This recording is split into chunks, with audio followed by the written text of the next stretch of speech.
The big talk today is with Professor Itse Sagay, President Buhari's advisor on corruption. Professor Itse Sagay criticizes the federal government's poor handling of the Biafra agitation, and he also stands against the All Progressive Congress's leadership style.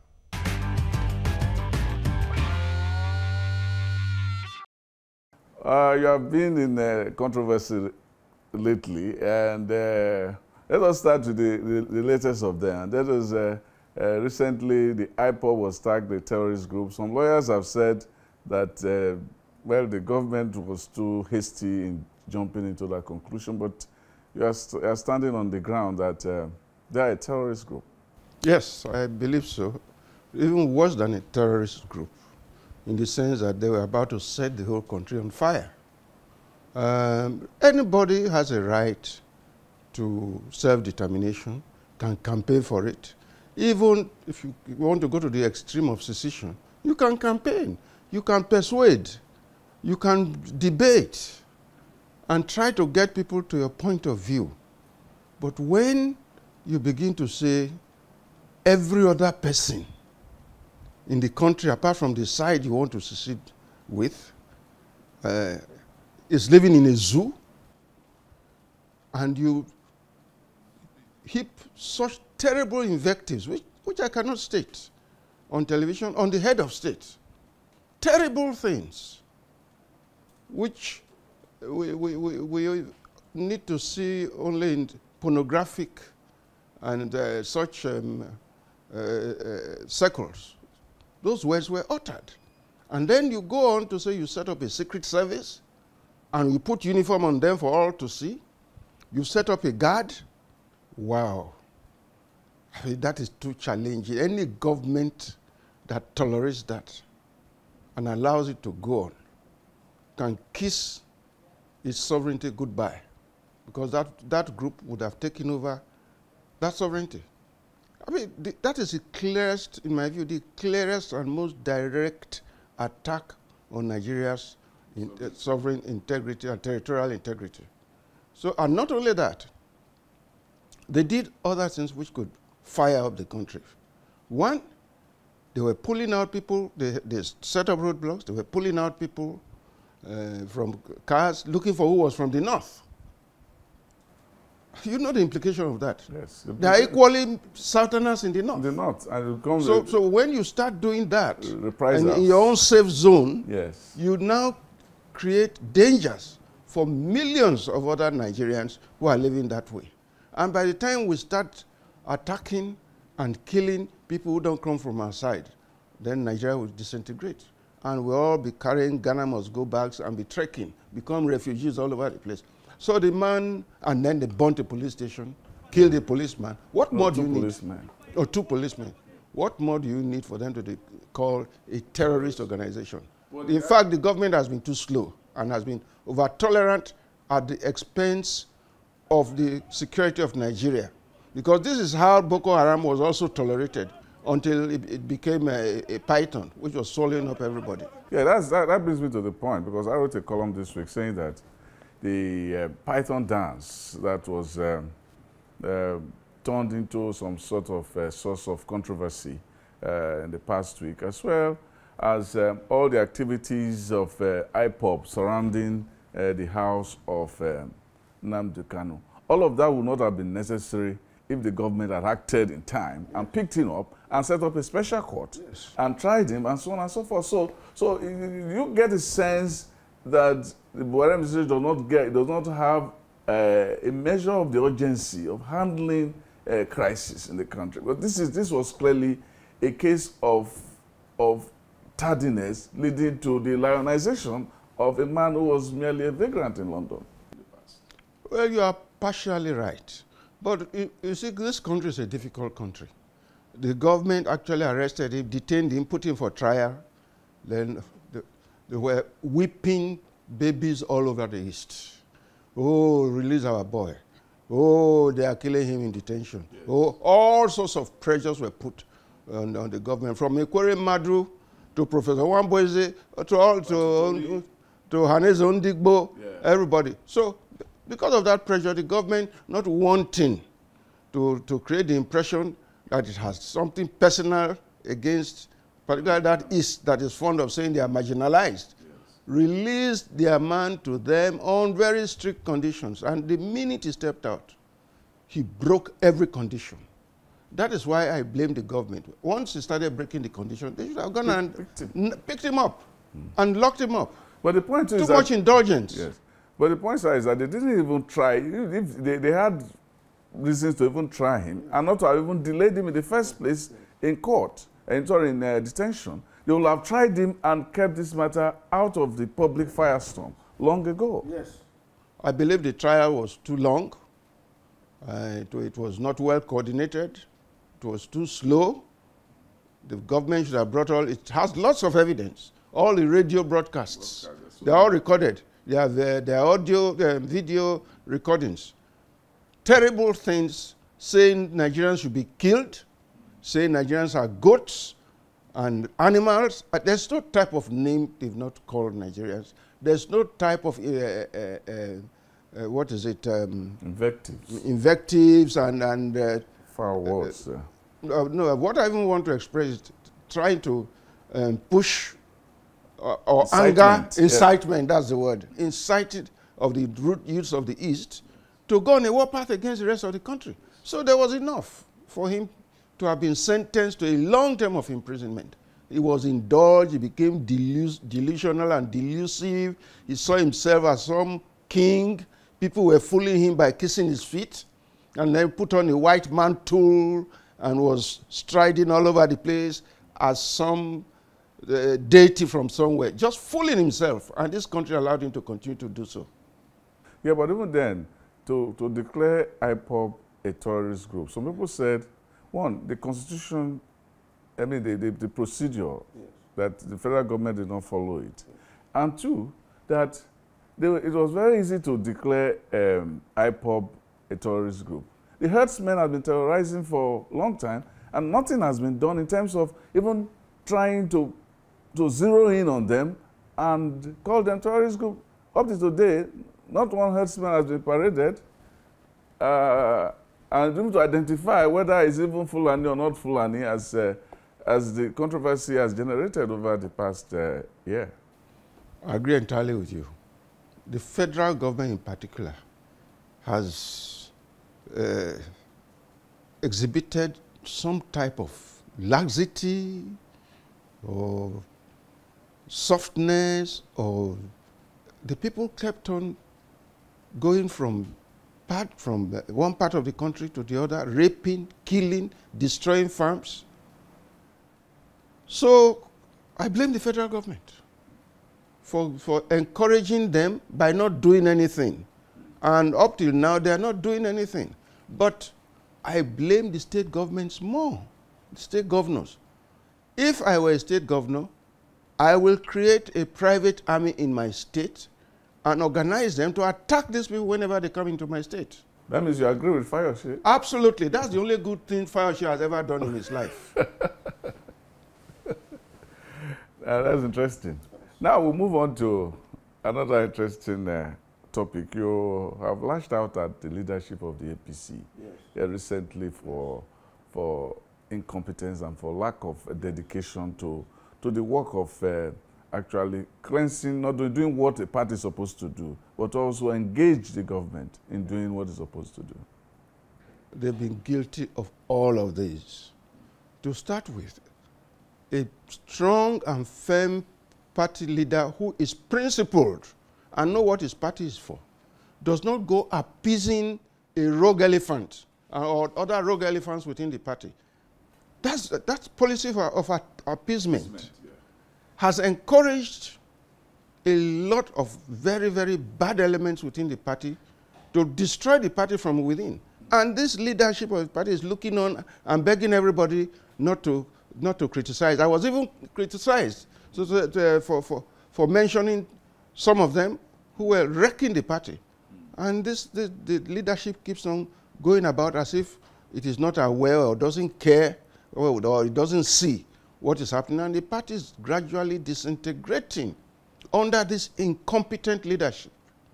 There is need to have firm leadership, It is better to have a small party, small, crisp, tight, expel the moles, the traitors, the criminals who poured in from other parties just to look for position, and now internally destroying the party and also destroying the very fabrics of this country. It's better.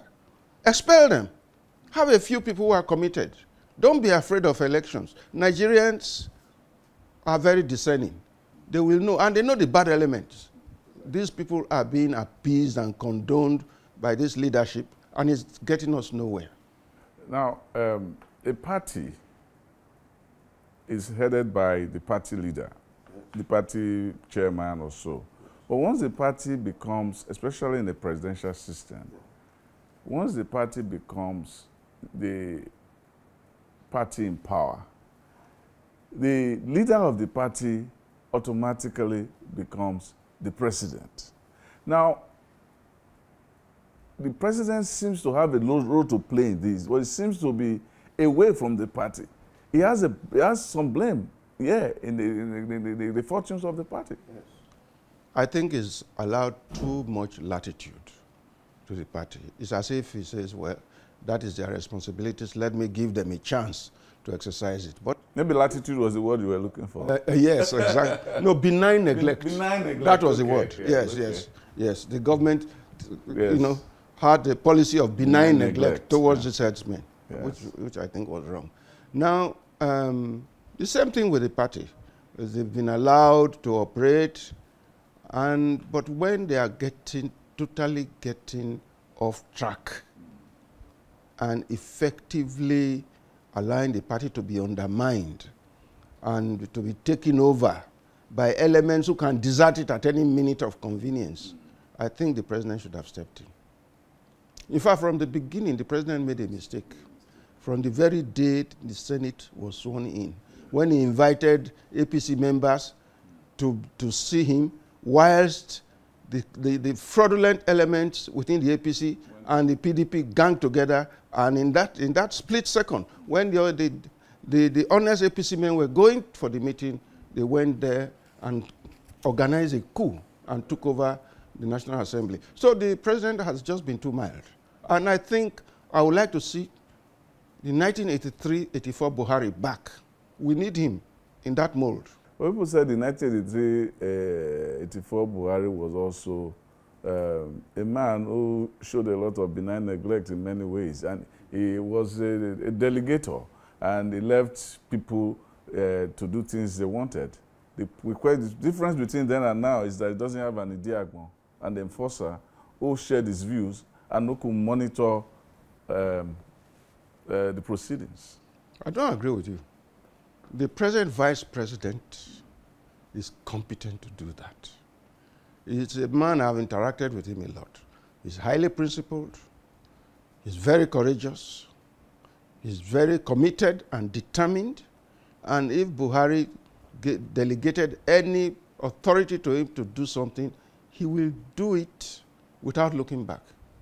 But the question is, has he delegated enough to him? Because he also has the chief of staff, the DSS, and all of these people who are also Muslim power within the system. And so the vice president is believed not to, even when he was acting president, not to have been able to exercise the full powers. I think those are just rumors. I don't think, from what I know of him, he's not someone who's going to tolerate that. He won't tolerate that. So. Okay. Yes. Now, let's talk about the story of the Senate.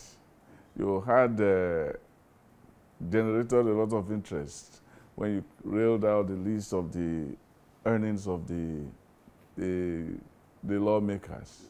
So people were saying if you took all that sum together to amount to some billions, which was even more than the money the Senate was entitled to in the budgetary sense, that it was exaggerated. You see, what I have found, what I've observed, is that what we see actually in terms of what these legislators are taking, both Senate and National Assembly, is a tip of the iceberg of what they're actually taking. I will be very surprised if they are not going beyond what has been voted for them. Look, we have votes, special votes for the President of the Senate, special for the Majority Leader, special for the Deputy Senate President, special for minority leaders. Nobody is even talking of that yet. Go and check. Those are not going to be, it's not going to be 29 million. It's going to run into hundreds of millions that each of these officers is carrying about. Check. The last time I checked, 2009, I think the Majority Leader was taking an extra 80 million on top of his remuneration. 80 million a year. A year. So you can imagine what they are all getting now a year. It will run into hundreds of millions. So there are so many things we don't know. When Jibrin, who was expelled from suspended from the House of Representatives, came, unfortunately I wasn't present when he came to talk to Pakak. He told us that we know nothing, absolutely nothing. The amounts he mentioned in terms of diversion of funds almost came to about 500 billion. He says he has all the figures and he has already submitted them to the EFCC and to the presidency. And he doesn't know why nothing is happening because he wants to be grilled to prove his point. Diversion of huge funds to inexistent projects, to backyard projects, some to be divided monthly on some pretext. Look, we don't know anything. The whole thing is so opaque that we know very little. And what we don't know is vastly in excess of what we know.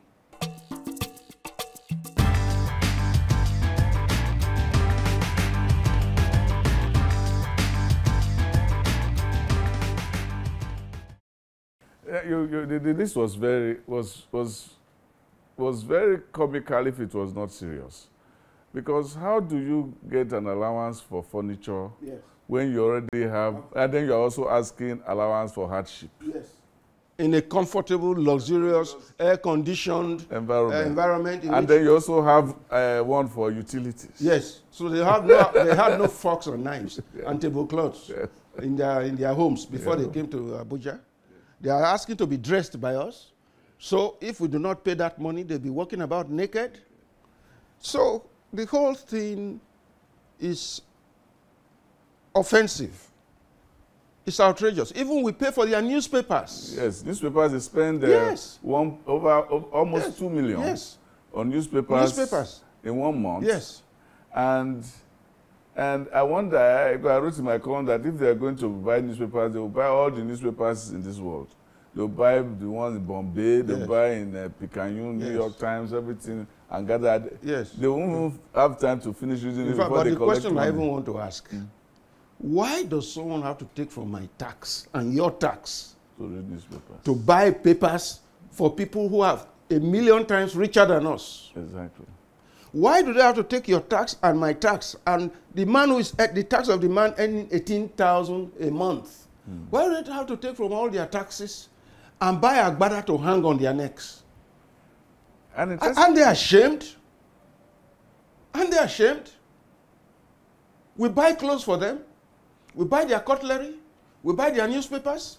I mean, men of honor will say, no, I'm embarrassed. Please don't do this anymore. But you can see why I have no respect for them. And this is across parties. Yes. Across parties. In fact, this is a very painful part for me. The APC members of Senate are complicit, even more complicit. We have a great man like Professor Adeyeye, who left America, a very lucrative position in America, to say he was coming to transform Nigerian politics, starting from local government, where he started, so that we can now go back to the era of service, of added value, of sacrifice. Adeyeye has been quiet for the last 5 years. And he's enjoying what the others are enjoying. He has never protested. He has never stood out to say, this is unfair. It destroys my confidence in human nature. It is even making me question myself that whether if I'm dead too, I won't behave, I won't become complicit, and I won't have my mouth shut because of this crass materialism that they are all indulging in. There was this issue of cars. Yes. They have to spend money to buy fuel. Yes. To maintain their cars. Yes. It's about 2 million. Yes. We have to And they maintain have it to for spend them. almost 10 million to buy cars. Yes. That means they'll be buying cars every month. Yet, the Senate had a different budget to buy SUVs for all of them. Exactly, yes. Costing 33 million 33 each. million. And they defended it. Yes. That's Oh, they defend anything. They will defend.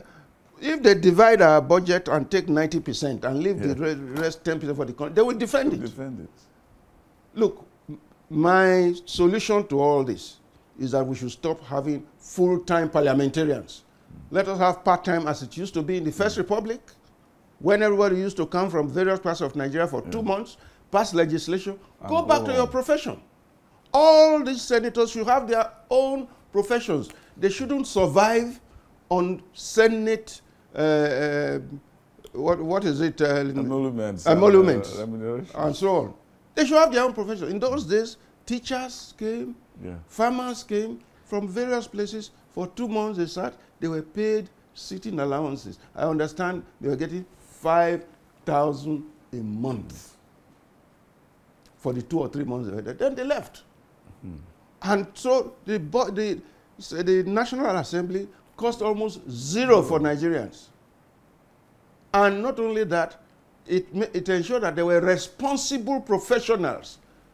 Because only responsible people will be interested to come where they will not be able to defraud and steal money and like locusts, eat up everything available. So we want professionals, pharmacists, doctors, lawyers, accountants, and so on, who are fully practicing their profession.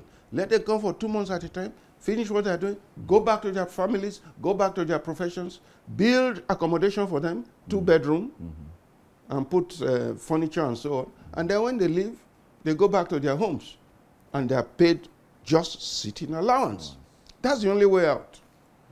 Once that is done, a lot of these fraudulent elements who think Senate is a honeypot will not contest elections to go.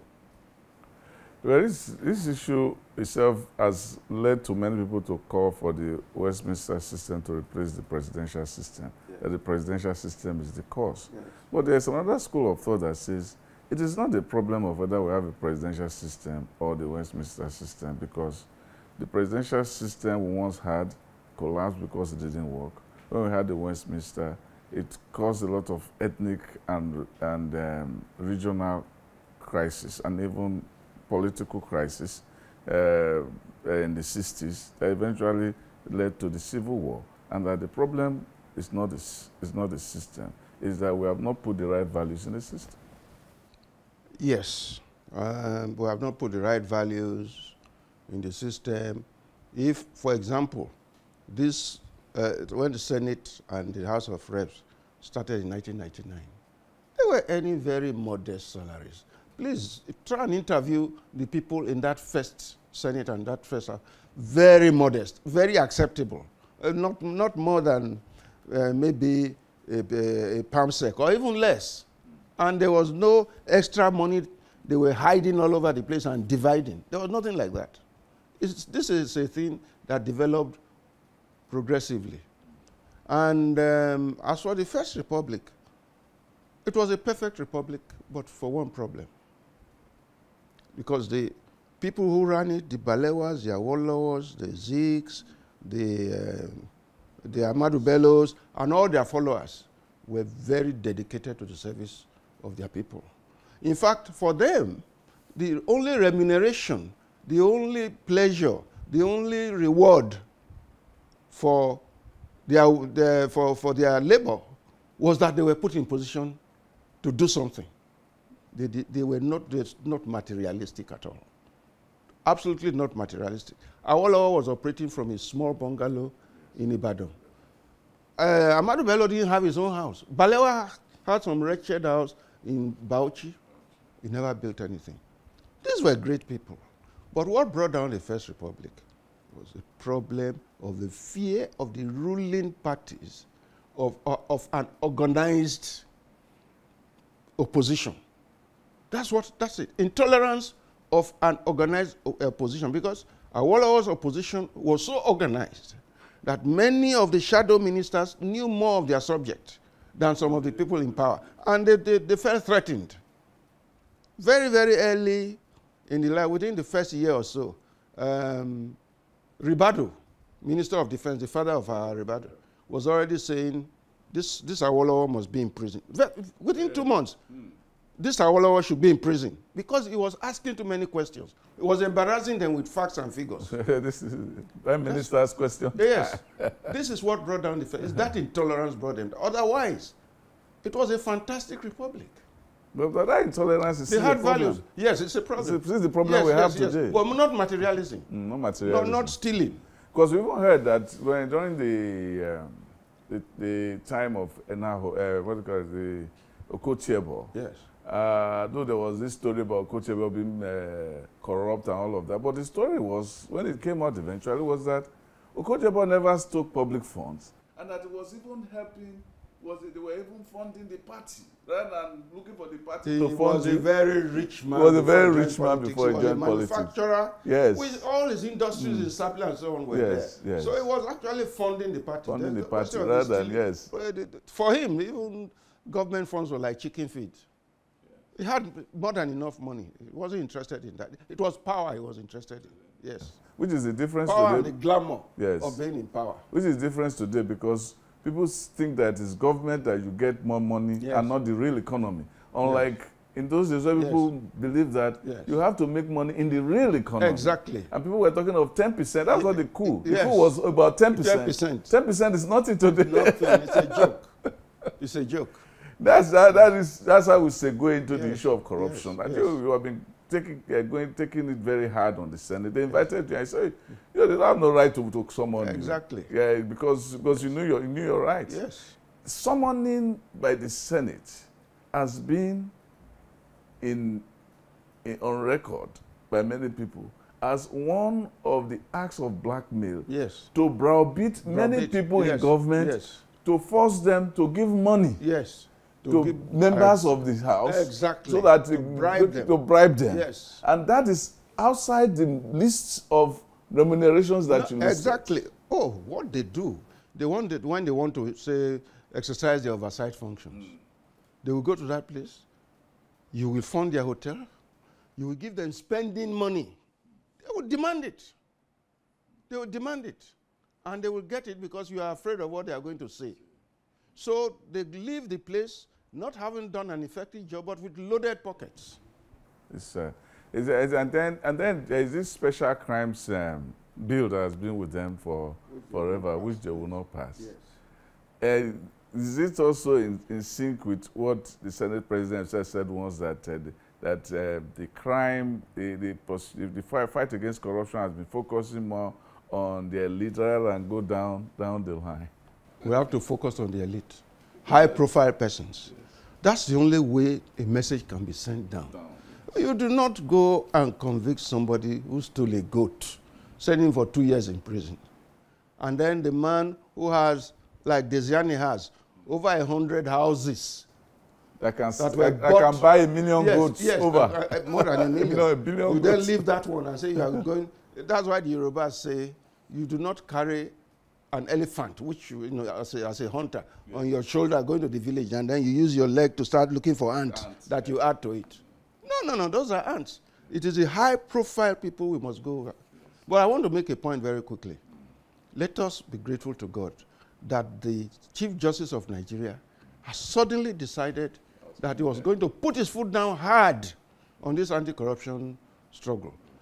He's ordered that they should create special criminal divisions of all high courts, yes. so that looters can be tried very quickly. And he had also insisted that the judges who will man those courts will be men of integrity, of honor, upright men who have a good record. So I think it's kudos to the Chief Justice. And maybe So if it does it, then Senate can continue to sit on the Special Crimes Court, and the fight against corruption will continue with speed if it is done. And you have been insisting that since that the judges are the ones standing between the country and the prosecution of the war on corruption. But people have said that maybe it's because the EFCC itself is also naive and also not well mobilized to do this job. That's why Obasanjo said they should go and get Ogbologbo lawyers. The Ogbologbo lawyers are the senior advocates, and you have come out hard at on your colleagues. You see, it's just an excuse. If you look at the most prominent of the lawyers that are handling EFCC cases, they are extremely skilled and very good. If you take Rotimi Oyedepo or Rotimi Jacobs, those are the two of the highest prosecutors anywhere. They can prosecute anywhere in the world. Look at the work Rotimi Jacobs did in the tribunal, which at the end of the day was just thrown into the water. I know that man must have wept and wept because it has nothing to do with the case he presented. It is the other factor. And this is what is going on all the time. That's why we need the judiciary to be committed to the struggle. And that's why I'm so happy about the new strategy of the Chief Justice. We need a committed judiciary. Without that, unless there's a military type of regime, you can never convict looters, high-profile looters. You can't. We are seeing two kinds of tendencies going on right now. While we are seeing this unearthing of corrupt practices in the other era, we have also seen that in this era there are some people who have shown great sense of stewardship for our money, like the announcement about Nimasa under Dakuku Peter side, and the head of JAM, Professor Oloyede, and so on. So it means that something can be done. It means when good people are appointed, put in position. Yes, absolutely. Yes. And if you also look at the National Executive Council, there are very many good people. Yes, the very Minister of Finance who announced it herself is an exemplary person. Yes. And quite a number of them are people who are so absolutely dedicated towards the service of this country to rescue us from the morass into which the party of theft and looting placed us. Yeah, you call it the party of theft and looting. There's also the danger that if the APC does not take care of itself, it can open itself for another party to sweep it out. So perhaps that's part of the warning you are giving about the crassness of the APC leadership. Yes, definitely the APC leadership is asleep. They should wake up now. What I say is that they should weed out the bad elements. It's always better to have a few committed people who have principles, who know the direction they are going, than to have this baggage of saboteurs and rogue elements who are destroying the party from within for their own personal ends. Some of them even have presidential ambitions. So I agree, they are not doing well. Absolutely, the leadership of the party, I mean the chairman and his group, are certainly not doing well. They need to wake up. Well, we've just had with us for about half an hour the erudite professor and senior advocate of Nigeria, Professor Itse Sagay, with all his words of wisdom. Thank you very much for being with us on this show. Thank you very much. Sir. That is our package on the program today. And until next week, be good.